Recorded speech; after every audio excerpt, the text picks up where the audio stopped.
Hello everyone, welcome to পথ প্রদর্শক। আজকে আমরা ক্লাস 8 এর চতুর্থ অধ্যায় চাপ বলয় আর বায়ু প্রবাহ সম্বন্ধে জানবো। ঠিক আছে, তো সবার প্রথমে দেখো কি বলা হয়েছে যে সৌরজগতের গ্রহগুলোর মধ্যে পৃথিবী হলো বায়ুর চাদরে মোড়া একমাত্র গ্রহ। বায়ুর ওজন আছে, বায়ু পৃথিবীর পৃষ্ঠে চাপ দেয়, এই চাপই বায়ুর চাপ। স্থান ও সময় বিশেষ এই চাপের পার্থক্য লক্ষ্য করা যায়, কোথাও চাপ বেশি আবার কোথাও চাপ কম। মানে কি, আমাদের পৃথিবী কি আছে, বায়ু চাপে ভরা আছে, বায়ু দিয়ে ঘেরা আছে, তাই তো। আর এই বায়ুর নির্দিষ্ট একটা ওজন আছে, আর কোনো ওজন যদি কোনো ওজন তার কিছুর উপর পড়ে তার উপরে কি হবে, চাপ সৃষ্টি হবে। মনে করো পৃথিবীর মধ্যে কোনো একটা বস্তু আছে, তো তার উপর যদি কোনো ওজন ওয়ালা জিনিস ভর দেয় তাহলে কি হবে, চাপ সৃষ্টি করবে। যেমন মনে করো তোমার হাতের মধ্যে যদি বই রাখো তাহলে কি হবে, হাতের মধ্যে চাপ সৃষ্টি করবে। অমনি বায়ুরও কি আছে, ওজন আছে। তো বায়ু আমাদের উপরে আছে প্রচুর পরিমাণে, সেই বায়ুটা আমাদের উপর কি করছে, চাপ প্রয়োগ করছে। তো এই বায়ুচাপ সম্বন্ধে আমরা জানবো। ঠিক আছে, তো সবার প্রথমে বায়ুচাপ বিভিন্ন জায়গায় বিভিন্ন রকমের হবে, সব জায়গায় সমান হবে না, এটা এখানে বলা হয়েছে। কোথাও বায়ুচাপ বেশি হবে, কোথাও কম হবে। ঠিক আছে, তো সবার প্রথমে আমরা একটু বেসিক পৃথিবীর একটু স্ট্রাকচারটা সম্বন্ধে জেনে নিই। আর আমরা যে কল্পিত রেখাগুলো আমরা 7-এ পড়েছি সেই সম্বন্ধে একটু জানবো। ঠিক আছে, তো সবার প্রথমে দেখো পৃথিবীর একদম মাঝ বরাবর যে রেখাটা আছে সেটাকে আমরা একটু জেনে নিই। এর নাম জানি কি বলা হয়, এটাকে বলা হয় নিরক্ষ রেখা, তাই না। নিরক্ষ রেখা পৃথিবীকে দুই ভাগে একদম সমান ভাগে ভাগ করে রেখেছে, এটা আমরা ক্লাস 7-এ পড়েছিলাম, তাই তো। দুইটা একদম গোল পৃথিবী, তার একদম মাঝ বরাবর দুই ভাগে ভাগ করেছে কে, নিরক্ষ রেখা। কল্পিত রেখা এটা, যদিও মাঝে কোনো দাগ নেই, এটা মানুষের কল্পনা দ্বারা তৈরি করা হয়েছে, তাই তো।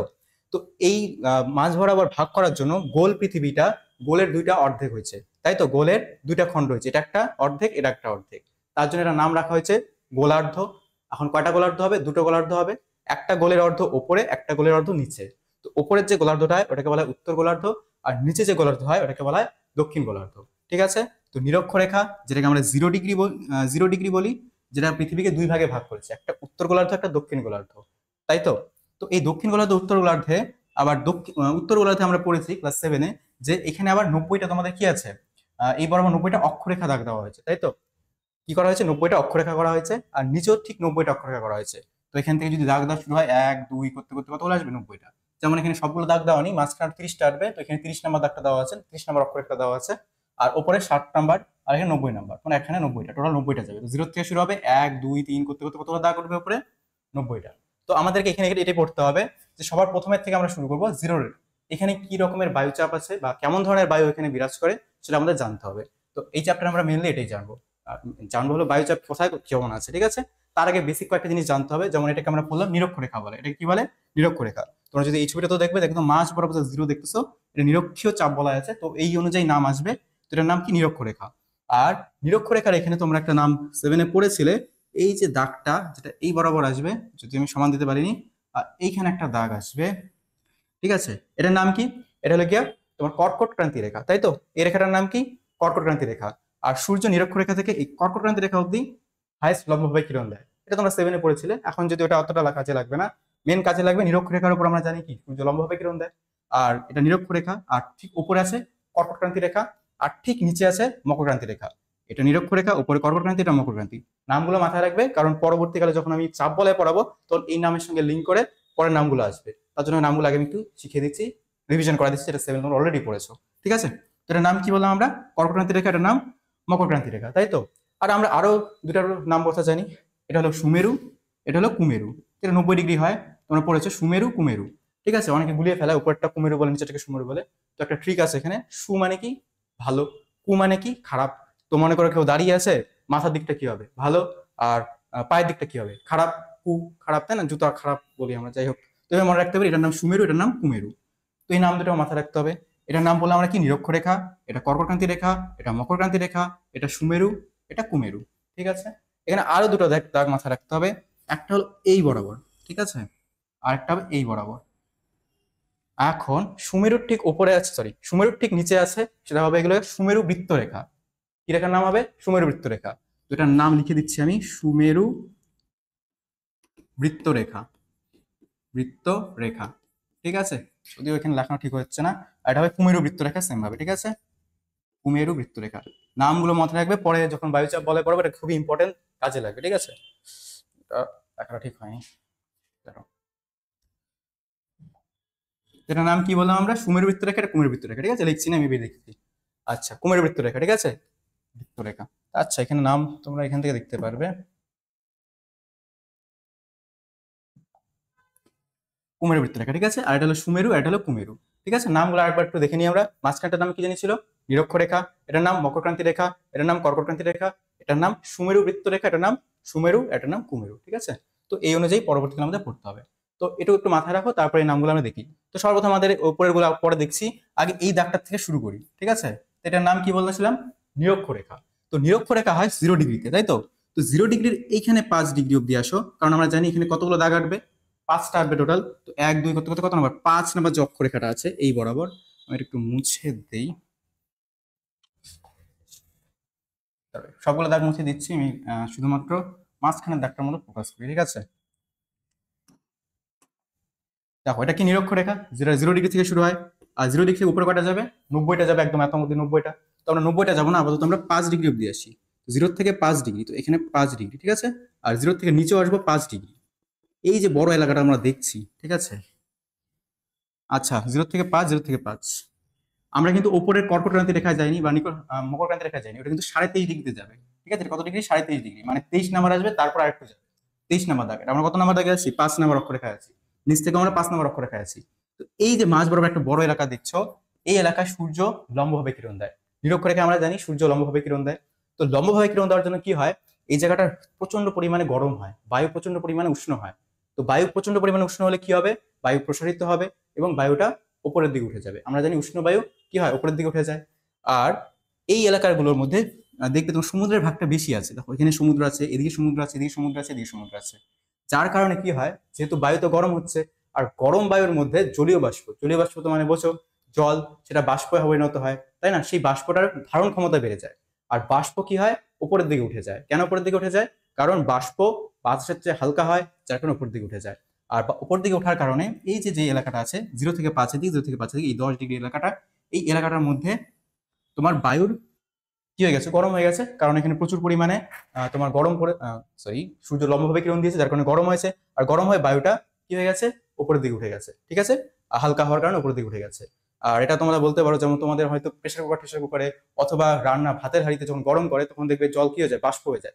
বাষ্প কি নিচের দিকে যায় না উপর দিকে উঠে যায়? অবশ্যই উপর দিকে উঠে যায়, কারণ বাষ্প হালকা হয়, যার কারণে কি হয়, উপর দিকে উঠে যায়। তো অমনি এখানে জল প্রচুর পরিমাণে গরম হয়, আর এখানে বাষ্পর মধ্যে জলীয় ধারণ ক্ষমতা বেশি, জল ধারণ করে। তার জন্য এখানে যে বায়ুগুলো থাকে, সেই বায়ুগুলো উপরের দিকে উঠে যায়, ঠিক আছে। কি হয়, বায়ুগুলো উপরের দিকে উঠে যায়, পৃথিবী পৃষ্ঠ থেকে উপরের দিকে উঠে যায়। যার কারণে এখানে নিচের দিকে কি সৃষ্টি হবে, নিচের দিকে বায়ু থাকবে না। আর উপর দিকে উঠে পৃথিবী কি করছে, মানে উপর দিকে উঠবে, যত উপরের দিকে উঠতে থাকবে তত তোমার ঠান্ডা বাড়ে। পৃথিবী থেকে যত উপরে উঠবে তত তাপমাত্রা কি থাকে, কমতে থাকে। তো তাপমাত্রা কমতে থাকে, উপরে উঠলে পরে আবার বায়ু আবার কি হয়ে যাবে, শীতল হয়ে যাবে এবং ঠান্ডা হবে। কারণ পৃথিবীতে গরম ছিল, তাপমাত্রা বেশি ছিল, যত উপরে উঠছিল তত কি হয়েছে, তাপমাত্রা কমছে, এবং উপরে উঠে তাপমাত্রা বেড়ে যাবে। তখন আবার কি যাবে, এখানে নিচের বায়ুগুলো ছিল সেটা গরম হয়ে ঠান্ডা, গরম হয়ে উপরের দিকে উঠে গেল। আর উপরে উঠতে উঠতে কি হয়ে গেল, আবার ঠান্ডা হয়ে গেল। আবার নিচের দিকে আসার কথা ছিল, কিন্তু পৃথিবী কি করছে, পৃথিবী তো আর স্থির নেই না, পৃথিবী কি করছে, আবর্তন করছে। যার কারণে যে বায়ুগুলো নিচে ছিল, উপর দিকে উঠেছিল মাত্র, আবার যখন নিচের দিকে যেতে নেবে তখন আর যেতে পারবে না। পৃথিবী ঘূর্ণন আবর্তনের কারণে দুই দিকে ছিটকে যাবে। এইখানের বায়ুগুলো উপরে উঠে, গরম বায়ু ছিল উপরে উঠলো, উপরে উঠে ঠান্ডা হলো, আবার নিচে যাওয়ার চেষ্টা করবে, কিন্তু পারবে না, কারণ পৃথিবীর আবর্তন গতির কারণে ছিটকে যাবে। তো এই দিকের বায়ুগুলো এদিকে চলে যাবে, আর এদিকের বায়ুগুলো এই সাইডে চলে আসবে, ঠিক আছে। যে আমি পড়েছিলাম এখানে মনে পড়ে, একটা রেখার নাম বলেছিলাম, কি নাম বলেছিলাম, কর্কট ক্রান্তি রেখা, তাই তো, কর্কট ক্রান্তি রেখা। তো এই বায়ুগুলো ওইদিকে চলে যাবে। আর আর উপরে যে বায়ু উঠলো সেই বায়ুটা আবার এদিকে মকর ক্রান্তি রেখার এদিকেও চলে আসবে, ঠিক আছে। এই রেখার উপরে এদিকে চলে আসবে, এখানেও এই রেখার উপরে চলে আসবে, ঠিক আছে। এই রেখার দিকে বরাবর চলে আসবে। তো এখানে সৃষ্টি করবে, তাহলে এখানে কি হয়ে গেল, বায়ুটা কি হয়ে গেল, কমে গেল। তো এখানে কি সৃষ্টি হবে, এখানে সৃষ্টি হবে নিম্নচাপ, কারণ এখানে বায়ুর পরিমাণ কমে গেছে। বায়ু ছিল, সেটা সূর্যের তাপে লম্বভাবে কিরণ দেওয়ার কারণে বায়ুটা কি হয়ে গেছে, গরম হয়েছে, গরম হয়ে বাষ্প হয়ে উপরে উঠে গেছে। এবং উপরে উঠেছে যখন, তখন আবার ঠান্ডা হয়েছিল, কিন্তু পৃথিবীর আবর্তন গতির কারণে দুই দিকে ছিটকে গেছে, এদিকে গেছে আর এদিকে গেছে, যার কারণে এই জায়গাটা কি সৃষ্টি হয়েছে, নিম্নচাপ সৃষ্টি হয়েছে। তো এই যে এলাকাটা, এটাকে বলবো নিম্নচাপ। এই জায়গাটা কি বায়ুস্তর আছে, নিম্নচাপ, ঠিক আছে। তো এখানে প্রথমে এটা নিম্নচাপ হয়, একটু বইয়ের দিকে দেখি কি বলেছে। আচ্ছা, নিরক্ষীয় অঞ্চল, নিরক্ষীয় অঞ্চল কোনটা, এই যে নিরক্ষরেখার দুপাশে 0 ডিগ্রি থেকে 5 ডিগ্রি অক্ষরেখা পর্যন্ত বিস্তৃত অঞ্চল হলো নিরক্ষরেখা অঞ্চল। দুপাশে মানে এই যে নিরক্ষরেখার এই পাশেও এই পাশেও 0 থেকে 5 ডিগ্রি, এই পাশেও 5 ডিগ্রি, এই পাশেও 0 থেকে 5 ডিগ্রি, ঠিক আছে। অক্ষরেখা পর্যন্ত বিস্তৃত অঞ্চল হলো নিরক্ষীয় অঞ্চল। তো এখানে যে অঞ্চলটা আছে, এই জায়গাটা যে আছে, এটাকে বলা হয় কি অঞ্চল বলে, নিরক্ষীয় অঞ্চল বলে। এই অঞ্চলের একটি বায়ুচাপ বলয় অবস্থান করে, বায়ুচাপ বলয় বলয় মানে তোমরা কি জানো? আচ্ছা, বলয় মানে তোমরা হয়তো জানো, যেমন শনিগ্রহের বলয় আছে। বলয় মানে বেসিক্যালি কি বলবো, কোন একটা গোলের চারদিকে বেষ্টন করা, রিং আকৃতির বলতে পারো। যেমন বালা ঠালা বলি আমরা, ওটাও রিং আকৃতির। তো রিং বেসিক্যালি রিং এর মতো বেষ্টন করা আছে, কিসের মতো বেষ্টন করা আছে? রিং বা বলয়ের মতো বেষ্টন করা আছে, তার জন্য এটাকে বায়ুচাপ বলা হয়। ঠিক আছে? বা প্রেসার বেল্টও বলে। বেল্টও তো বলতে পারো, যেমন বেল্ট পরি, বেল্ট গোল কি হয়, বেষ্টন করে থাকে গোল জিনিসকে। তো বেল্ট বা বলয়। ঠিক আছে? বলয় কি করে রাখে? বেষ্টন করে আছে, তার জন্য বলয়। তো কি বলছে? বায়ুচাপ বলয় অবস্থান করেছে। তো এখানে যে বায়ুচাপ বলয় অবস্থান করেছে, সেটা নিরক্ষীয় অঞ্চলে অবস্থান করেছে। ঠিক আছে? আর এখানে একটা জিনিস বলতে ভুলে গেছি, বায়ুচাপ বলয় কাকে বলে সেটা একটু দেখে নিই। পৃথিবী পৃষ্ঠের উপর নির্দিষ্ট দূরত্বে, নির্দিষ্ট দূরত্ব মানে যেমন এখান থেকে শুরু হয়ে এখানে এই দূরত্বটা কি নির্দিষ্ট, এখানে দূরত্বটা নির্দিষ্ট। তো পৃথিবী পৃষ্ঠ থেকে নির্দিষ্ট দূরত্বে সমধর্মী, সমধর্মী মানে একই রকমের বায়ু। ওই যেখানে নিম্নচাপ, তো এখানেও নিম্নচাপ, এখানেও নিম্নচাপ, একই ধর্মের বায়ু যে আছে। ঠিক আছে? সমধর্মী বায়ু স্তর অনুভূমিক ভাবে, অনুভূমিক ভাবে যেরকম অনুভূমিক ভাবে আছে। ঠিক আছে?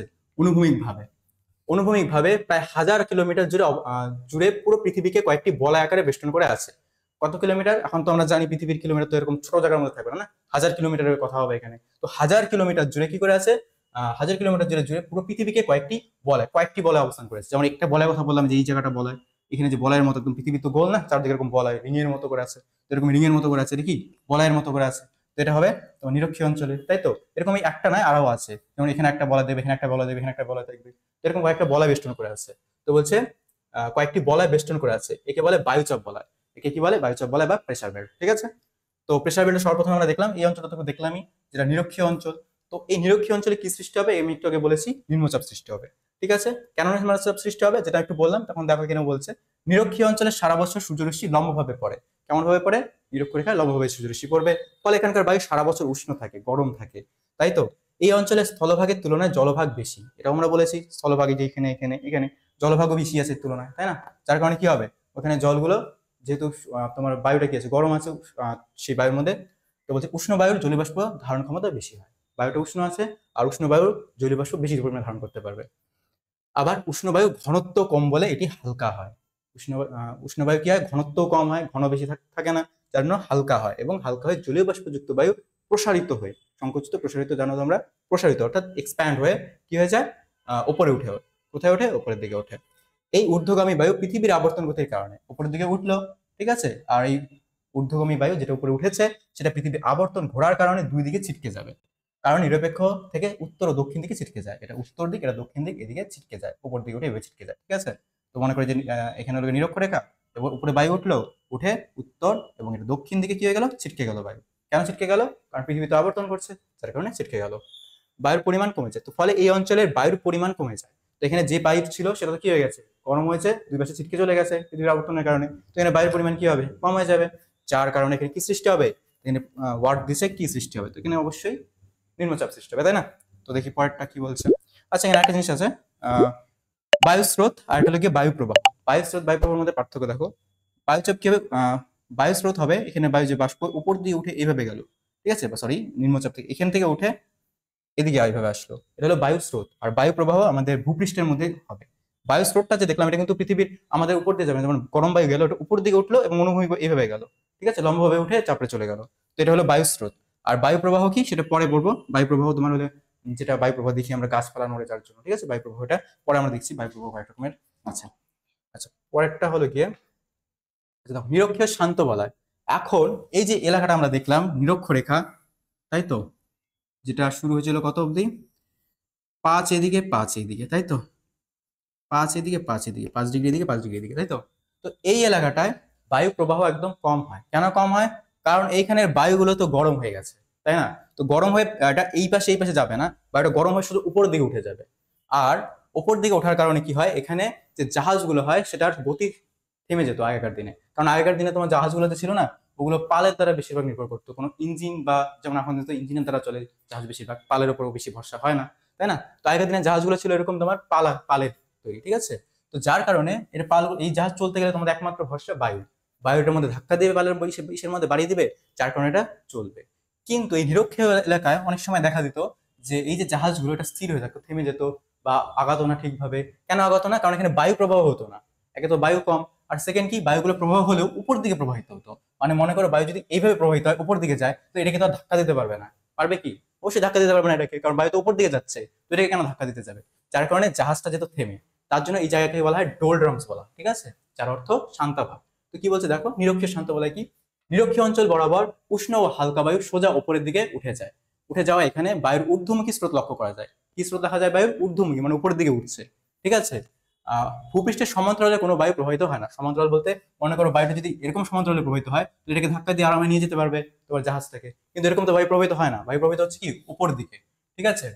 ফলে এখানে বায়ু চলাচল বোঝা যায় না, ঠিক আছে, মানে বায়ু চলাচল বোঝাই যায় না, দেখাই যায় না। ফলে শান্ত ভাব বিরাজ করে, এখানে জায়গাটা শান্ত হয়ে যায়, ঠিক আছে। তো তাই এই অঞ্চলের নাম নিরক্ষীয় শান্ত বলয়। প্রাচীনকালে এই অঞ্চলের উপর দিয়ে জাহাজ চলাচলের সময় প্রায় জাহাজগুলো থেমে যেত, নাবিকরা এই অঞ্চলের নামকরণ দেন ডোলড্রামস, যার অর্থ শান্তাবস্থা, ঠিক আছে। তো পরেরটা দেখি আমরা।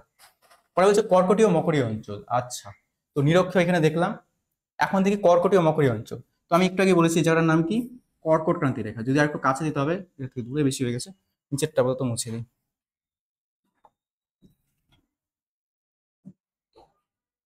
আচ্ছা।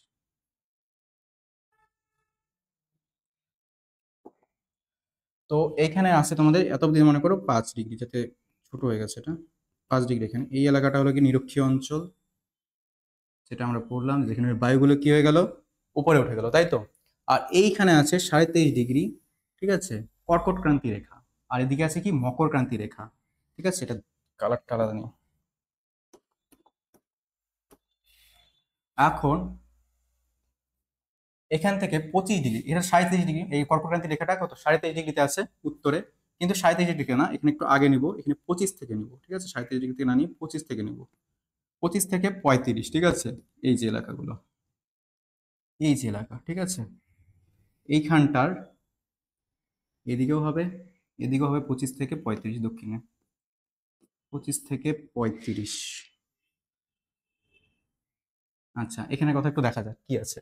তো বলছে কর্কটীয় মকরীয় অঞ্চল উত্তর ও দক্ষিণ গোলার্ধে। উত্তর গোলার্ধ এটা, উত্তরে 25 থেকে 35, ঠিক আছে, ছোট জায়গার মধ্যে লেখা যদি যাচ্ছে না, ঠিক আছে, বুঝে নাও এখানে 35 আছে, 25 থেকে 35, ঠিক আছে। আর এখানে 25 থেকে 35, 25 ডিগ্রি থেকে 35 ডিগ্রি। এই যে জায়গাটা দেখছি, তোমরা এখানে জানো, এখানে এই এলাকার কর্কট ক্রান্তি রেখা এখানে আছে, আর এখানে আছে মকর ক্রান্তি রেখা। আর এই 25 থেকে 35 তোমার এই এলাকাটা কি হয় বলতো, বায়ুগুলো তোমার যে এখানে যে বায়ুগুলো যে উঠেছিল, তো ছিটকে গিয়ে কোথায় যাবে, এখানে গিয়ে পড়বে। বায়ু এখানে অলরেডি ছিল, কারণ এখানে তো বায়ু শূন্য ছিল না, না, এখানে অলরেডি বায়ু ছিল কর্কটক্রান্তি রেখা। আর এখানে বাষ্প বায়ুগুলো এসে অলরেডি এর উপরে আবার চেপে বসলো, ঠিক আছে। মনে করো তোমার উপর একজন আছে, তুমি একজন দাঁড়িয়ে বসে আছো বেচারা, তোমার উপর একজন ঘাড়ে বসেছে, তার উপর আরেকজন এসে বসলো, তাহলে কি হবে, চাপটা বেড়ে যাবে না। অমনি এখানে বায়ু অলরেডি ছিল, এই বায়ুর উপরে আরো বায়ু, এখানের বায়ু এসে আবার এখানে পড়েছে।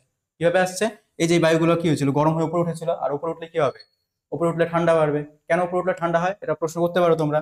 তাহলে এটা একটু বলে দিই, যত আমাদের পৃথিবী থেকে উপরে উঠে তত কি হয়, আমাদের টেম্পারেচার কমতে থাকে, তাপমাত্রা কি থাকে, কমতে থাকে। কেন কমে, কারণ আমরা যখন উপরে উঠি, নিচে আমাদের কি হয়, গরম করার জন্য কে কে আছে, নিচে যখন আমরা থাকি তখন সূর্য তো আমাদের গরম করছেই, সঙ্গে সূর্যটা গরম করছে কাকে, মাটিটাকে, প্লাস আমাদের পাশের যা যা জিনিসপত্র আছে, যেমন আমি এখানে আছি, ঘরটাকে গরম করছে, পাশে যা কিছু আছে সবকিছুকে গরম করছে। তো ওই গরমটাও আমাদের লাগছে, প্লাস সূর্য তো গরম করছেই, যার কারণে নিচে বেশি গরম হয়। আর যত উপরে উঠবে তত ঠান্ডা হতে থাকবে। কেন ঠান্ডা হতে থাকবে, কারণ উপরে শুধু গরম করছে একমাত্র সূর্য, আর কেউ গরম করার মতো নেই, তার জন্য উপরে কি হবে, ঠান্ডা হবে, এটা একটা কারণ। আরো কারণ আছে, চাপ কমার জন্য হয়, যাই হোক ওটা পরে দেখা যাবে। একটা কারণই বুঝলাম আমরা, যে পৃথিবী থেকে যত উপরে ওঠা যায় কি হয়, তার তাপমাত্রা কমতে থাকে। তো এখানে বায়ুগুলো নিচে ছিল গরম, উপরে উঠলো কি হয়ে গেল, ঠান্ডা। উপরে হলো ঠান্ডা, ঠান্ডা হয়ে কি হবে, নিচে যেতে যাবে, কিন্তু পারলো না, কারণ পৃথিবী ঘুরছে, পৃথিবী ঘোরার কারণে দুদিকে ছিটকে যাবে। তো এখানে বায়ুগুলো এইভাবে উঠে এদিকে পড়ে যাবে, নিচে পড়বে, আর এখানে বায়ুগুলো এদিকে যাবে। তো এখানে কি আছে, কর্কট ক্রান্তি রেখা, আর কর্কট ক্রান্তি রেখার এদিকে আসবে, তাই জন্য এই জায়গাটার নাম বলবো কর্কটীয় বায়ুচাপ বলয়, ঠিক আছে, কর্কটীয় উচ্চচাপ বলয়, ঠিক আছে। তখন দেখো কি বলছে, উত্তর ও দক্ষিণ গোলার্ধে 25 থেকে 35 ডিগ্রি অক্ষরেখা মধ্যবর্তী অঞ্চলে, ঠিক আছে। তো 25 থেকে 35, এটার মধ্যবর্তী যে অঞ্চলটা আছে, এই জায়গাটা, এখানে বায়ুগুলো কি করবে, এই জায়গাটা, ঠিক আছে, এখানে বায়ুগুলো এখানে গিয়ে পড়বে, বেশি পরিমাণে আসবে। আর এখানেও দক্ষিণ গোলার্ধ সেম হবে।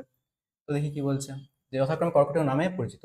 কি বলছে, কর্কটীয় মকরীয় অঞ্চল নামে পরিচিত। এটা কি বলা হয়, কর্কটীয় অঞ্চল এবং মকরীয় অঞ্চল। তো এই দুই অঞ্চলে দুটি বায়ুচাপ বলয় সৃষ্টি হয়েছে, ঠিক আছে, এই যে একটা বায়ুচাপ বলয়, এই যে একটা বায়ুচাপ বলয়, দুটি বায়ুচাপ বলয় সৃষ্টি হয়েছে। নিরক্ষীয় শান্ত বলয়ের মতো এই দুই অঞ্চলে যথাক্রমে কর্কটীয় শান্ত বলয় ও মকরীয় শান্ত বলয় নামে পরিচিত, ঠিক আছে। যেমন নিরক্ষীয় অঞ্চলে এরকম নিরক্ষীয় শান্ত বলয় বলে, এখানেও কর্কটীয় ও মকরীয় শান্ত বলয় বলে। কারণ এখানে, যেমন এখানে তোমাদের কি ছিল না, অনুভূমিক ভাবে বায়ু প্রবাহিত হতো, এখানেও উপরে যে বায়ুগুলো আছে অনুভূমিক ভাবে নিচে এসে পড়বে। এখানে কোনো চাপ সৃষ্টি হয়, উচ্চচাপ তো থাকবে কিন্তু অনুভূমিকভাবে বা সমান্তরালভাবে কোনো বায়ুচাপ দেখা যাবে না। যাই হোক, পরে বলছে দেখা যাক উচ্চচাপ কেন নিম্নচাপ। তো আমরা এখানে দেখি এখানে কি উচ্চচাপ হবে না নিম্নচাপ হবে। যেমন এখানে তো হয়েছিল নিম্নচাপ, কারণ এখানে বায়ু তো কমে গিয়েছিল। তো এখানে কি সৃষ্টি হবে দেখি। এখানে বলছে নিরক্ষীয় অঞ্চল থেকে উষ্ণ আর্দ্র হালকা বায়ু। নিরক্ষীয় অঞ্চল থেকে অর্থাৎ এখান থেকে উষ্ণ, উষ্ণ মানে গরম, আর্দ্র মানে জলীয় বাষ্পপূর্ণ, আর্দ্রতাপূর্ণ। যে বলেছিলাম না এখানে কি হয়েছিল, আহ, উষ্ণ বায়ুর জলীয় বাষ্প ধারণ ক্ষমতা বেশি থাকে, জল বাষ্প ধারণ ক্ষমতা বেশি থাকে, তো বাষ্প বেশি পরিমাণে ধারণ করেছিল, তখন আর্দ্র ছিল বায়ুটা। হালকা বায়ু উপরের দিকে উঠতে শুরু করে, কি হয় উপরের দিকে উঠে যায়। কিন্তু কি হয়, এই ঊর্ধ্বগামী বায়ুর উষ্ণতা ক্রমশ কমতে থাকে, কারণ পৃথিবীতে যত উপরে উঠবে উষ্ণতা তত কমতে থাকবে, একটু আগে আমরা বললাম উষ্ণতা তত কমতে থাকে। বায়ু ঠান্ডা ও ভারী হয়ে ওঠে এবং ঘনত্ব বেড়ে যায়। বায়ু কি হয়ে যায়, ঠান্ডা হয়ে যায় এবং ভারী হয়ে যায়, ঘনত্বটা বেড়ে যায়। নিরক্ষীয় মেরু অঞ্চলে ঊর্ধ্বগামী বায়ু পৃথিবীর আবর্তনে বিক্ষিপ্ত হয়। তো এটা উপরে উঠলো এবং ঠান্ডাও গরম হলো, আর পৃথিবী যেহেতু আবর্তন করছে যার কারণে বিক্ষিপ্ত হলো, এদিকে গেল এবং এদিকে গেল, দুই পাশে ছিটকে গেল। ঠিক আছে, বিক্ষিপ্ত হয়। এই বিক্ষিপ্ত শীতল ও ভারী বায়ু কর্কটীয় মকরীয় অঞ্চলে নেমে আসে। কেন নেমে আসলো বললাম, ওই যেটা এখন ভারী হয়ে গেছে তার জন্য নেমে আসবে এখন। তো দুই পাশে বিক্ষিপ্ত হয়ে গেল, নিরক্ষরেখায় না পড়ে বিক্ষিপ্ত হওয়ার কারণে এদিকে গিয়ে পড়লো এবং এদিকে গিয়ে পড়লো, কর্কটক্রান্তি রেখা ও মকরক্রান্তি রেখা গিয়ে পড়লো, তো বিক্ষিপ্ত হয়ে পড়লো। তো এই শীতল ও ভারী বায়ু কর্কট নেমে আসে। আবার মেরু অঞ্চল থেকে ঠান্ডা ও উষ্ণ বায়ু নিচের দিকে নেমে আসে। এখানে আরেকটা আছে, এখানে মেরু অঞ্চল আমরা বলেছিলাম মনে পড়ে, সুমেরু কুমেরু। এখানে একটা সুমেরু বৃত্ত, কুমেরু বৃত্ত বলে একটা অংশ আছে, এটা আলাদা কালারতে দেখি।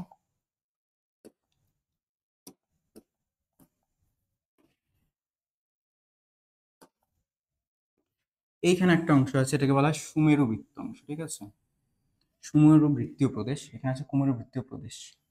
তো এখান থেকেও বায়ু এদিকে আসে। ঠিক আছে, এটা পরে যখন আরেকটা বায়ুচাপ বলায় বলবো তখন এটা একটু বলবো। ঠিক আছে, এখানে দেখো কি বলছে, যে ওই চলে গেল, নেমে আসে আবার মেরু অঞ্চল থেকে ঠান্ডা ও শুষ্ক বায়ু। মেরু অঞ্চল মানে এদিকে ঠান্ডা ও শুষ্ক বায়ু নিচের দিকে নেমে আসে, নিচের দিকে বলতে এইদিকে নেমে আসে। তো এখান দিয়েও বায়ু আসছে এখানে, ঠিক আছে, আর এখান থেকেও বায়ু আবার এখানে আসবে। যার কারণে এখানে বায়ু অলরেডি ছিল, এদিক থেকেও বায়ু আসছে, এদিক থেকেও বায়ু আসছে, তো বায়ুর পরিমাণ এখানে বেশি হয়ে যায়। এখানে সৃষ্টি হয় উচ্চচাপ। ঠিক আছে, তো দুই ক্রান্তীয় অঞ্চলে অবস্থান করে। দুই বিপরীতধর্মী বাতাস দুই ক্রান্তীয় অঞ্চলে মিলিত হওয়ার ফলে, দুই ক্রান্তীয় অঞ্চল মানে এই যে একটা ক্রান্তীয় অঞ্চল, এটা কর্কট ক্রান্তি একটা, মকর ক্রান্তি একটা, দুই ক্রান্তীয় অঞ্চলে মিলিত হওয়ার কারণে, ঠিক আছে, যেমন এখান থেকে এই বায়ুগুলো এখানে আসবে, এই বায়ুগুলো এখানে আসবে, আর এখানের এই মকর ক্রান্তি রেখার এখানে এই বায়ুগুলো এখানে আসবে, এই বায়ুগুলো এখানে আসবে। তো দুই ক্রান্তীয় অঞ্চলে কি হয়, মিলিত হওয়ার ফলে এখানে বায়ুর পরিমাণ বেড়ে যায়, ঘনত্ব বাড়ে। বায়ু যত ছিল পরিমাণ বেড়ে যায়, ঘনত্ব তো স্বাভাবিকভাবে তখন বেড়েই যাবে। তো ঘনত্ব বেড়ে যায়, তো এখানে কি সৃষ্টি হবে, অবশ্যই উচ্চচাপ সৃষ্টি হবে, কারণ বায়ু তো ছিল তার উপর আরো বায়ু এসলো, তো উচ্চচাপ সৃষ্টি হয়েছে। আর এখানে কি সৃষ্টি হলো, নিম্নচাপ। ঠিক আছে, আচ্ছা তখন একটু রিভিশন করে নিই কি কি বললাম। এখানে বললাম নিরক্ষীয় অঞ্চল, নিরক্ষীয় নিম্নচাপ বলা হয়। আর এটা কি বললাম, এটা হচ্ছে মকরক্রান্তি রেখা, তো মকরীয় উচ্চচাপ বলা হয়। এখানে কর্কটীয় উচ্চচাপ বলা হয়। কেন উচ্চচাপ সৃষ্টি হলো এটাও দেখলাম, কেন নিম্নচাপ সৃষ্টি হলো এটা দেখলাম। ঠিক আছে, এখন এই বলয় দুটোর কথা বলা যাক। ঠিক আছে, তার আগে দেখি অশ্ব অক্ষাংশ। ষোড়শ শতকে কর্কটীয় ও মকরীয় শান্ত বলয় দিয়ে পালতোলা জাহাজগুলো চলাচলের সময় গতিহীন হয়ে পড়তো। কেন গতিহীন হয়ে পড়তো, কারণ অনুভূমিকভাবে বায়ু প্রবাহ হতো না, ঊর্ধ্বমুখী বায়ু প্রবাহ হতো। ঠিক আছে, আচ্ছা, হয়ে পড়তো। ফলে মধ্যপ্রাচ্য ও ইউরোপ থেকে আসা ঘোড়াভর্তি বাণিজ্যিক, কি বলছে এখানে, মধ্যপ্রাচ্য ইউরোপ থেকে, ইউরোপ জানো তোমরা যেখানে ইউরোপ, এখান থেকে যখন এদিক থেকে যখন আসতো জাহাজগুলো, পালতোলা জাহাজগুলো, তখন এই জায়গাটা আসলে কি হয়ে যাবে, এই জায়গাটা বায়ু কিন্তু এরকম ভাবে প্রবাহিত হয় না, বায়ুগুলো এখান থেকে এসে অনুভূমিক ভাবে উপর থেকে নিচের দিকে নামবে। ঠিক আছে, যার কারণে এখানে এই পাশে তোমার কোনো প্রবাহ দেখতে পারবে না। ঠিক আছে, বায়ু প্রবাহ এরকম ভাবে অনুভূমিক যাবে না, যেমন এটা আমি বললাম, যখন বায়ুটা এখান থেকে উপর দিকে যাবে, ঠিক আছে, sorry, উপর থেকে নিচের দিকে নামবে, যার কারণে এরকম কোনো প্রবাহ হবে না। ঠিক আছে, তো এখানে কি সৃষ্টি হবে, জাহাজ থেমে যাবে। ঠিক আছে, তো ইউরোপ থেকে আসা ঘোড়াভর্তি বাণিজ্যগুলি জাহাজগুলোর পশ্চিম ভারতের দ্বীপপুঞ্জ ও আমেরিকায় যেতে অনেক সময় সময় লাগতো। ঠিক আছে, যে এই দ্বীপপুঞ্জগুলো যখন আসতো, আমেরিকার দ্বীপপুঞ্জ বা এদিকে যখন যেত তখন অনেক সময় লাগতো। ঠিক আছে, আর এই অবস্থায় জাহাজের ভার কমাতে, কারণ সময় কেন লাগতো, কারণ পালগুলোর মধ্যে যে গতি পেত না, কারণ পালগুলোর মধ্যে তো অনুভূমিকভাবে প্রবাহ হতো না, তো এখানে বায়ু প্রবাহ খুব কম হতো, তো স্লোলি স্লোলি যেত জাহাজগুলো, যার কারণে অনেক সময় লাগতো। আহ, তার কারণে কি হতো, সময় বেশি লাগলে পরে কি হয়, ভার কমাতে পানীয় জল ও খাবারের সংকট এড়াতে কিছু জীবন্ত ঘোড়াকে আটলান্টিক মহাসাগরে ফেলে দিতে হতো। এখন এই যে জাহাজগুলো আছে, এই জাহাজগুলো একটা নির্দিষ্ট টাইম অনুযায়ী খাবার সীমিত আছে না, জল সীমিত আছে, তো এই জাহাজগুলো যদি থেমে যায় বা কম সময়ের মধ্যে যায়, তাহলে পরে কি হবে, তাদের দুর্দশা দেখা দিতে পারে, তাদের না খেয়ে মরতে লাগতে পারে, এরকম সমস্যা হতে পারে। তো যার কারণে তাদের যে ঘোড়াগুলো ছিল, জাহাজে যাতে ভার কমে যায়, যাতে জাহাজটা আগায় তাড়াতাড়ি, কারণ বেশি যদি ভার জাহাজ থাকে তাহলে ওটা নিজে থেকে লাগবে, সময় বেশি লাগবে। তো তার জন্য জাহাজের ভার কমানোর জন্য তারা যে ঘোড়াগুলো ছিল সেই ঘোড়াগুলোকে জলের মধ্যে ফেলে দিত। দুঃখের বিষয়। যাই হোক, ঘোড়াগুলোকে জলের মধ্যে ফেলে দেওয়ার কারণে ভারটা কমে যেত এবং তখন আগানোর চেষ্টা করতো। তো এই যে এই এলাকাগুলোতে যেহেতু ঘোড়া ফেলতে হতো, তার জন্য এটার নাম কি হয়ে গেছে, ঘোড়ার আরেক নাম জানো অশ্ব, তাই না? তো বলছে যে পানীয় জল ও খাবারের সংকট হয়, এই কারণে এই দুই ক্রান্তীয় অঞ্চলে অশ্ব অক্ষাংশ নামে পরিচিত। তার জন্য এই এলাকাকে কি নামে পরিচিত? অশ্ব অক্ষাংশ, কারণ ঘোড়ার এক নাম অশ্ব অক্ষাংশ নামে পরিচিত, তখন থেকে এরা পরিচিত হয়েছে। ঠিক আছে, এখন দেখি মেরুবৃত্ত প্রদেশীয় অঞ্চল। মেরুবৃত্ত আমরা জানি মেরু দুইটা আছে, এই একটা মেরু, এই একটা মেরু, তাই তো? এটা সুমেরু মেরু, এটা কুমেরু মেরু, আমি একটু আগে পড়েছিলাম। তো এই মেরুবৃত্তর এখানে এটা মেরু, সুমেরু, এটা কুমেরু, আর এটা হলো সুমেরু বৃত্ত, এটা কুমেরু বৃত্ত রেখা, দুটো রেখা ছিল, এটা পড়েছি। তো এই যে অঞ্চলটা, এটাকে বলা হয় সুমেরু বৃত্ত অঞ্চল এবং কুমেরু বৃত্ত অঞ্চল। ঠিক আছে, আর এখানে তোমাদের শুরু হবে 60 থেকে 70, ঠিক আছে, 60 ডিগ্রি থেকে 70 ডিগ্রি। আর সুমেরু বৃত্ত পরে 66.5 ডিগ্রি, তোমরা জানো। কুমেরু বৃত্ত পরে 66.5 ডিগ্রি, এটাও তোমরা জানো।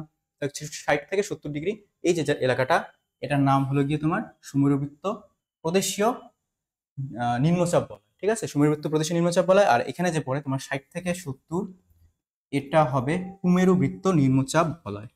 কুমেরু বৃত্ত রেখার নাম পড়েছে, এখানে কুমেরু বৃত্ত রেখা আছে, এটা জানো। কুমেরু বৃত্ত প্রদেশীয় নিম্নচাপ বলয়। এখানে নিম্নচাপ বলয় তোমরা জানছো, এখানে নিম্নচাপ সৃষ্টি হবে। কেন হবে? কারণ এইখানের তুলনায় একদম কোনায় প্রচন্ড বেশি ঠান্ডা হয়, তার তুলনায় এই জায়গাটা একটু কমই ঠান্ডা হয়, গরম থাকে একটু, এর তুলনায় কম থাকে, যার কারণে এখানের বায়ুগুলো যে আছে সেটা গরম হয় এবং উপরে ওঠে। সেম রুল অ্যাপ্লাই হয়, গরম হয়ে উপরে ওঠে এবং দুপাশে ছিটকে যায়। উপরে ওঠে পৃথিবীর আবর্তন কারণে, দুপাশে ছিটকে যায়, এদিকে আসবে, এদিকে যাবে। ঠিক আছে, তো এদিকে গিয়ে সুমেরু রেখার এই বরাবর এখানে সৃষ্টি হবে তোমার 80 থেকে 90। ঠিক আছে, 80 থেকে 90 এখানে সৃষ্টি হবে, 80 থেকে 90 একটা বলয় সৃষ্টি করে। আচ্ছা, এখানে দেখা যাচ্ছে না, বোঝা যাচ্ছে না, তো এটার মধ্যে একটু দেখো, এই যে এই জায়গাটা। ঠিক আছে, তো এখানে হলো কুমেরুবৃত্ত প্রদেশীয় অঞ্চল, এটা হবে কর্কটীয়, সুমেরুবৃত্ত প্রদেশীয় অঞ্চল। এই যেখানে এই কালারে দেখানো হচ্ছে, এটা কি? এই এলাকাটা 60 ডিগ্রি, 60 ডিগ্রি থেকে 70 ডিগ্রি যাবে। ঠিক আছে, এখানে 60 থেকে 70 ডিগ্রি অব্দি আসবে।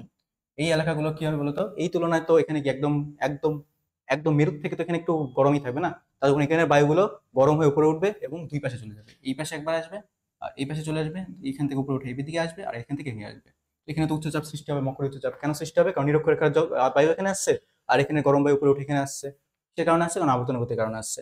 একটু পরে দেখি কি বলছে, কোথায় বল, আচ্ছা এখানে। আচ্ছা, সীমাবৃত্ত অঞ্চল যদিও এটার মধ্যে নেই, এখানে আছে। মেরুবৃত্ত প্রদেশীয় অঞ্চল উভয় গোলার্ধের 60 থেকে 70 অক্ষরেখা মাঝের অঞ্চল, অর্থাৎ সুমেরুবৃত্ত এবং কুমেরুবৃত্ত বরাবর দুটি চাপবল অবস্থান করেছে। সুমেরুবৃত্ত এবং কুমেরুবৃত্ত, সুমেরুবৃত্ত আর কুমেরুবৃত্ত বরাবর দুটি চাপবল অবস্থান করেছে। এই দুটি চাপ বলয় উত্তর গোলার্ধে সুমেরুবৃত্ত প্রদেশীয় চাপ বলয় ও দক্ষিণ গোলার্ধে কুমেরুবৃত্ত প্রদেশীয় চাপ বলয় নামে পরিচিত। তোমরা হয়তো জানো 66 ডিগ্রি এখানে কুমেরুবৃত্ত রেখা আছে আর এখানে সুমেরুবৃত্ত রেখা আছে, তো এই রেখার বরাবর এই দুই পাশে কি আছে? চাপ বলয় সৃষ্টি করেছে, যেটা 60 থেকে 70 হবে কয়েকটা। আচ্ছা, তো এখানে বায়ু কি হলো দেখো, কি কারণে হয়েছে এটা? দুই গোলার্ধে মেরু অঞ্চলের তুলনায় পার্শ্ববর্তী মেরুবৃত্তীয় প্রদেশীয় অঞ্চলের উষ্ণতা বেশি হয়, ফলে এই অঞ্চলের বায়ু হালকা হয়ে উপরে উঠে প্রসারিত হয়। এখানে বায়ু গরম হয়, যার কারণে হালকা হয়ে প্রসারিত হয়, উপরে ওঠে এবং দুই পাশে চলে যায়। এই ঊর্ধ্বগামী বায়ু পৃথিবীর আবর্তনের কারণে উত্তর ও দক্ষিণ দিকে বিক্ষিপ্ত হয়, উভয় গোলার্ধের ক্রান্তীয় ও মেরু অঞ্চলের দিকে নেমে আসে। তো উত্তর এবং দক্ষিণ দিকে বিক্ষিপ্ত হবে মানে চলে যাবে, এই বায়ু গরম হবে, উপরে উঠবে, এদিকে আসবে এবং এটা এদিকে যাবে, চলে যাবে। ঠিক আছে, অর্থাৎ উত্তর গোলার্ধ সমীরবৃত্ত প্রদেশীয় অঞ্চল থেকে ঊর্ধ্বগামী বায়ু উত্তরে বিক্ষিপ্ত হবে এবং সমীর অঞ্চলে নেমে আসে। আবার দক্ষিণে বিক্ষিপ্ত হবে বা এই সাইডেও সেম ঘটনা ঘটবে। ঠিক আছে, এই বায়ু গরম হবে, উপরে উঠবে, এদিকে চলে যাবে এবং এদিকে চলে যাবে। ঠিক আছে, এখন তো এটা হয়ে গেল ঘনত্ব হ্রাস পাবে, সেম ভাবে এটাও দেখে নেবে। এখন বলছে মেরু অঞ্চল। মেরু অঞ্চল কি? দুই গোলার্ধের 80 অক্ষরেখা থেকে বিন্দু পর্যন্ত, মেরু বিন্দু পর্যন্ত, মেরু বিন্দু অর্থাৎ 90 ডিগ্রি পর্যন্ত, 80 ডিগ্রি থেকে 90 ডিগ্রি, এখানে 80 ডিগ্রি থেকে 90 ডিগ্রি। এখানে কি হলো আমরা দেখলাম যে এই যে বায়ুগুলো ছিল এটা গরম ছিল, এই বায়ু উপরে উঠে গেল, ঠান্ডা হলো আরো বেশি, এবং এই ঠান্ডা বায়ু আবার এখানে অলরেডি ঠান্ডা বায়ু ছিল এখানে, তার উপরে আরো বায়ু এসে পড়েছে। তো এখানে কি বায়ু, কি চাপ বলা হবে? উচ্চচাপ, তাই না? তো কুমেরুবৃত্ত উচ্চচাপ বলয়, সুমেরুবৃত্ত উচ্চচাপ বলয় সৃষ্টি হবে। তো বলছে মেরু অঞ্চলে দুই গোলার্ধে 80 থেকে দক্ষিণ মধ্যবর্তী দুটি বায়ু চাপ বলয় সৃষ্টি হয়েছে। দেখা যাক এই চাপ দুটি উচ্চচাপ দুটো নিম্নচাপযুক্ত। তো দুই মেরু অঞ্চলে প্রায় সারা বছর বরফে ঢাকা থাকায় উষ্ণতা হিমাঙ্কের নিচে থাকে। হিমাঙ্কের নিচে মানে 0 ডিগ্রি সেলসিয়াসের নিচে থাকে, তাই এখানকার বাতাস ভীষণ শীতল ও ভারী। এখানে বাতাস কি হয়? অত্যন্ত শীতল হয় এবং ভারী হয়। ঠিক আছে, এই অঞ্চলে সূর্যরশ্মি তীর্যকভাবে পড়ায়, একদম তীর্যকভাবে পড়ে। এখানে তাপের অভাবে বাষ্পীভবনের পরিমাণ খুব কম, ফলে বাতাসে জলীয় বাষ্পের পরিমাণ কম থাকে। বাতাসে জলীয় বাষ্পের পরিমাণ খুবই কম থাকে, আর এখানে তো ঠান্ডা, এত ঠান্ডা থাকে, জলীয় বাষ্প হবে কোথা থেকে, তাই না? পৃথিবীর আবর্তনের কারণে মেরুবৃত্ত প্রদেশীয় অঞ্চলে থেকে বায়ুর কিছু অংশ মেরু অঞ্চলে নেমে আসে। যেমন এখানে যে নিম্নচাপ সৃষ্টি হচ্ছিল, কিছু অংশ এদিকে চলে আসবে, তাই না? তার কারণে অলরেডি বায়ু ছিল, তার উপর আরো বায়ু এসে পড়লো। তো এখানে কি সৃষ্টি হবে? উচ্চচাপ অবশ্যই সৃষ্টি হবে। তো আবার একটু দেখি, রিভিশন করি। মাঝখানটা কি ছিল? নিরক্ষীয় নিম্নচাপ বলে। কেন সৃষ্টি হলো? কারণ এখানে লম্বভাবে কিরণ দিচ্ছিল, বায়ু গরম হয়েছে, উপরে উঠে গেছে, পৃথিবীর আবর্তন করে ছিটকে গেছে, দুই পাশে ছিটকে পড়েছে। কর্কটক্রান্তি উচ্চচাপ বলে, কর্কটক্রান্তি রেখার এখানে, মকরক্রান্তি রেখার এখানে ছিটকে আসছে। এখানে অলরেডি বায়ু ছিল, তার উপরে আরো বায়ু পড়ছে। আবার এখানেও একটু গরম পড়েছে, এখানে বায়ুগুলো এখানে আসছে, এখানে বায়ুগুলো এখানে আসছে, যার কারণে এখানে উচ্চচাপ, এখানে উচ্চচাপ। তো নিম্নচাপ, উচ্চচাপ, উচ্চচাপ, আবার নিম্নচাপ, আবার নিম্নচাপ, আবার এদিকে যাবে উচ্চচাপ। ঠিক আছে, এইভাবে বায়ুচাপ বলয় সৃষ্টি হয়েছে। ঠিক আছে, এখন এইসব বায়ুচাপ বলয় কেন পড়লাম? কারণ এই বায়ুচাপ বলয়ের কারণে আমাদের বায়ু প্রবাহ দেখা দেবে। ঠিক আছে, এত এগুলো যে হলো, এটা উপর দিয়ে গেল, তো আমাদের এখানে হয়তো কোনো অনুভব করতে পারবো না আমরা এই এলাকায়। তো এই এলাকায় গুলো বায়ু প্রবাহ দেখার মেন কারণ হবে এই উচ্চচাপ আর নিম্নচাপের পার্থক্য। তোমরা হয়তো জানো বায়ু কি হয়, উচ্চচাপ থেকে নিম্নচাপের দিকে ধাবিত হয় বা এগোয়, তাই তো? তো এর কারণে কিছু বায়ু প্রবাহ দেখা দিবে। তো বায়ু প্রবাহের আগে আমি একটু দেখে নিই। এখন দেখো এখানে বলছে গভীর উচ্চচাপ, মানে উচ্চচাপ থেকে বায়ু কি হবে, প্রচন্ড বেশি উচ্চচাপ হলে পরে, মানে প্রচুর বেশি বায়ু এখানে হলে পরে এখান থেকে প্রচন্ড গতিতে গভীর নিম্নচাপের দিকে যাবে, অর্থাৎ যেখানে বায়ুর পরিমাণ কি আছে, কম আছে, ওইদিকে যাবে। ঠিক আছে, আর মৃদু উচ্চচাপ, মানে উচ্চচাপটা যদি মোটামুটি থাকে তাহলে মৃদু গতিতে যাবে, অর্থাৎ ধীর গতিতে যাবে নিম্নচাপের দিকে। আর আচ্ছা যাই হোক, এই দুটাই আছে এখানে। তো এটা কিছুটা এরকম মনে করো, যেমন তোমাদের সাইকেলের অনেক সময় হাওয়া দিয়ে, তাই না? হাওয়া দিলে কি হয়, ওই স্টার্টটার মধ্যে প্রচুর পরিমাণে হাওয়া ছিল অলরেডি, তারপর যদি আরো হাওয়া দেওয়া, এটা কি হবে, প্রেশার বেড়ে যাবে, তাই না? আর বাইরে কি আছে, ভেতরের তুলনায় কম আছে, তো কোন লিক করলে ফট করে বেরিয়ে যায়, প্রচন্ড স্পিডে বাইরে বেরিয়ে যায়। তো ভেতরে ছিল উচ্চচাপ, বাইরে কি ছিল, নিম্নচাপ, যার কারণে নিম্নচাপের দিকে ধাবিত হয়। এরকমই এখানেও ঘটে। যেমন তোমরা এখানে বায়ুচাপ বলার এখানে দেখলে যে এখানে কি সৃষ্টি হয়েছিল, উচ্চচাপ, আর এখানে কি ছিল, নিম্নচাপ। তো বায়ু কোথায় যাওয়ার কথা, এখান থেকে এদিকে যাওয়ার কথা, এখান থেকে কোথায় যাওয়ার কথা, এদিকে যাওয়ার কথা। তো এইভাবে বায়ু চলাচল করে এর কারণে। ঠিক আছে, আর এর জন্য কিছু নিয়ত বায়ু প্রবাহ দেখা দিবে, এটা পরে দেখছি। তার আগে দেখি বায়ু যে চলাচল করবে, এখান থেকে এদিকে আসবে বা এদিক থেকে এদিকে যাবে, সোজা পথে তো আসার কথা, তাই না? কিভাবে আসার কথা? মনে করো এখানে কি সৃষ্টি হয়েছে, এখানে উচ্চচাপ সৃষ্টি হয়েছে, বেশি বায়ু আছে, আর এখানে কি সৃষ্টি হয়েছে, নিচের দিকে নিম্নচাপ সৃষ্টি হয়েছে। তো এই বায়ুগুলো সোজা পথে এইভাবে আসতে হয়তো, তাই না? সোজা পথে হয়ে যাবে, এদিক থেকে দিকে যাবে এইভাবে, এদিক থেকে দিকে যাবে এইভাবে, এদিক থেকে দিকে যাবে এইভাবে, তাই না? কিন্তু বায়ুগুলো এইভাবে যাবে না, একটু বেঁকে যাবে। ঠিক আছে, কেন বেঁকে যাবে? কারণ কোরিওলিস বল। তখন যে আমার একটা নতুন কনসেপ্ট আসবে, কোরিওলিস বল। ঠিক আছে, বায়ু প্রবাহ হওয়ার সময়, উচ্চচাপ থেকে নিম্নচাপের দিকে যাওয়ার সময় বায়ু কিছুটা বেঁকে প্রবাহিত হয়। কেন বেঁকে প্রবাহিত হয়? কারণ আমাদের পৃথিবী আবর্তন করছে, গতিশীল আছে, যার কারণে এরকম হবে। ঠিক আছে, তো দেখি কি বলছে, কেন্দ্র বহির্মুখী বল। তো পাশের ছবিটার মধ্যে দেখো, এভাবে ঘোরার সময় ওদের বাইরের দিকে ছিটকে যাবার প্রবণতা লক্ষ্য করা যাচ্ছে। এক্ষেত্রে কেন্দ্র থেকে বাইরের দিকে কেন্দ্র বহির্মুখী বল কাজ করায়, তারা পেছনের দিকে হেলে পড়ছে। তো মনে করো দুজন ব্যক্তি ঘুরছে, তো ঘোরার কারণে বাইরের দিকে একদম হেলে যাবে, যেমন চুলগুলো দেখবে একদম বাইরের দিকে একদম হেলে গেছে, এইভাবে চলে গেছে। কেন? কারণ বাইরের দিকে ছিটকে যেতে চাচ্ছে ওরা, কারণ ওরা ঘুরছে, ঘূর্ণন করছে এভাবে, যার কারণে এরকম হচ্ছে। এরকম পৃথিবীর ক্ষেত্রেও সেম ঘটনা ঘটবে। ঠিক আছে, যার কারণে আমাদের সৃষ্টি হবে কোরিওলিস বল। পৃথিবী আবর্তন ও ঘূর্ণন গতির কারণে পৃথিবী পৃষ্ঠের যে কোনো স্বচ্ছন্দ গতিশীল বস্তুর উপর এক ধরনের বল কাজ করে, সেই বস্তুটির দিক বিক্ষেপ ঘটায়, এবং এই বল হলো কোরিওলিস বল। আর এই কোরিওলিস বলের প্রথমে কি হবে, বায়ু যেমন মনে করো এখানে উচ্চচাপ ছিল, এদিক থেকে এদিকে যেতে চাচ্ছিল, যার কারণে বায়ু সোজা পথে না গিয়ে একটু বেঁকে যাবে। ঠিক আছে, কি হয়ে যাবে, একটু বেঁকে যাবে। তো এটা এইখান থেকে এদিকে যাচ্ছিল, তাহলে কোন দিকে বেঁকে যাবে, বা দিকে। কোন দিকে বেঁকে যাবে, বা দিকে বেঁকে যাচ্ছে। আর এই বায়ুটা এদিক দিয়ে আসছিল নিচের দিকে, তো এদিকে ডান দিকে বেঁকে যাবে। আমি বলবো যে ডান দিকে কিভাবে, তো বা দিকে বেঁকছে। তুমি মনে করো এদিক থেকে আসছে না, এদিক থেকে আসছে, তো এদিক থেকে যদি ধরো, পেছন থেকে যদি ধরো, তো এটা কি হবে, ডান দিক হবে। ঠিক আছে, তো আর এটা হবে বাঁ দিকে থাকবে। তো এটাই বলছে যে বায়ু সোজা পথে প্রবাহিত না হয় উত্তর গোলার্ধে, তার প্রবাহের ডান দিকে এবং বেঁকে যায়, এবং দক্ষিণ গোলার্ধে তার প্রবাহের বাঁ দিকে বেঁকে যায়। তো এটা অনেক গুলিয়ে ফেলবে কোনটা ডান দিক কোনটা বাঁ দিক। তো সিম্পল একটা ট্রিক আছে, এখানে দাগ দাও মাঝ বরাবর, আর এখানে একটা এস আঁকিয়ে দাও। তো এস এর এই মাথাটা এদিকে আছে, তো উত্তর গোলার্ধে কোন দিকে যাচ্ছে, ডান দিকে। দক্ষিণ গোলার্ধে কোন দিকে যাচ্ছে, বাঁ দিকে। এটা কোন দিকে যাচ্ছে, বাঁ দিকে। তো এইভাবে বেঁকে প্রবাহিত হবে। তো এটা মনে রাখার একটা ছোট ট্রিক, কিন্তু ভালো করে বুঝতে গেলে এখানে দেখতে হবে। পরেরটা, এখন আছে বায়ু প্রবাহ। ঠিক আছে, এখন দেখো বায়ু প্রবাহ, আগে এখান থেকে আমি শুরু করি। বায়ু নিয়ত বায়ু প্রবাহ সর্বপ্রথমে দেখি। নিয়ত বায়ু প্রবাহ মানে যেটা নিয়মিত ঘটবে, বায়ু প্রবাহ ঘটবে। ঠিক আছে, সারা বছর ঘটবে, এবং ধরে নিয়মিতভাবে ভূপৃষ্ঠের সমান্তরালে, সমান্তরালে মানে বছর সমান্তরালে ঘটবে। একই দিকে প্রায় একই গতিবেগে প্রবাহিত বায়ু হলো নিয়ত বায়ু প্রবাহ। নিয়ত বায়ু প্রবাহ তিন রকমের আছে।